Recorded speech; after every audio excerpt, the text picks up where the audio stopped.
Little Monkey and a Fish. Author: Nguon Sakal. Illustrator: Seng Visal. Translator: Shannon David. One morning, a little baby monkey was playing in a tree while his mother picked fruit. The little baby monkey was picking leaves. He was happy. He picked all the leaves off one branch, so he jumped to another branch.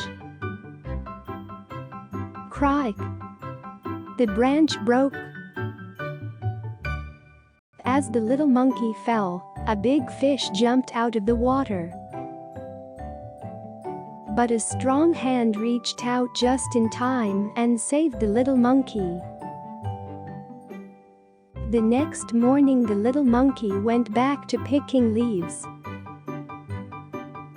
The little monkey threw some more leaves into the water. Then, all of a sudden, aha! Smart little monkey. He learned how to keep himself safe in the tree.